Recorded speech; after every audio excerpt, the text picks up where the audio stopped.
Hello guys, আসসালামু আলাইকুম। আজকে আমি ইফতারিতে কিতা কিতা রান্না করছি আপনারারে দেখাইমু। প্রথমে আমি ফ্রিজ থেকে ঠান্ডা ঠান্ডা মিষ্টি বার করে লিছি। কারণ ইফতারির সময় যদি সারাদিন রোজা রাখি, ইফতারির সময় যদি ঠান্ডা ঠান্ডা মিষ্টি খাওয়াতে গলা খারাপ হয়ে যাবে, তার লাগে আমি আগেই মিষ্টি বার করিয়া চাইজনের, আমরা তো মানুষ না, এই তো চাইজনের সাইজটা বার করিয়া রাখি দিছি। আর এদিকে আমার মাইকে দা হরা দেন ফলুল আমার খাটিয়া সুন্দর করে দিলা।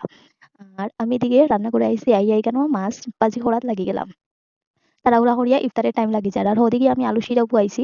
আলু সিরা হই গেছে আর একটু পরে এখন বেগুনটা দিলাইমু। কারণ বেগুন যদি ফার্স্টে দিলাইতে বেগুনটা বেশি গলি যায়। আমার হাসব্যান্ডে খুব একটু বেশি এটা বালা হয় না।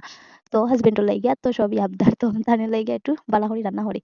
তো আমার শিরাটা হই গেছে গুড়িয়া দিলাইছি। আর এদিকে মাইকে দাহরা খুব সুন্দর করে আর নটটার ইয়ে হররা। আর আমি তানের কিনারো মোবাইল লইয়া গিয়া ফাঁকনামি হরলাম। আমার শাশুমার মনটা একটু সাদা মনের মানুষ। তানের মনের মধ্যে কোনো কিছু নাই। তো আমি কিতা কিতা রান্না করছি আপনাদের দেখাইমু। আর অত কিছু ভিডিও করাও সম্ভব না। কারণ সারাদিনে রোজা রাখি অত কিছু ভিডিও করতে এটা তো সম্ভব না।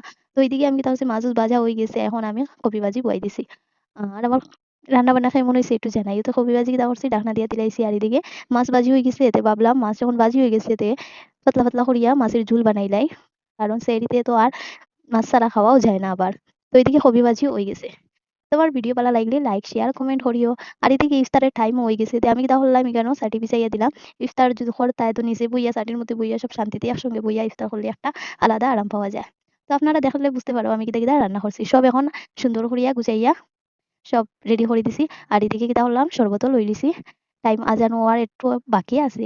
আর আমি শরবতের পর সব গ্লাস নিয়া রেডি করে রাখি দিলাম। একটু পরে তো খানি চালু হয়ে যাব। তো ভিডিও ভালো লাগলে লাইক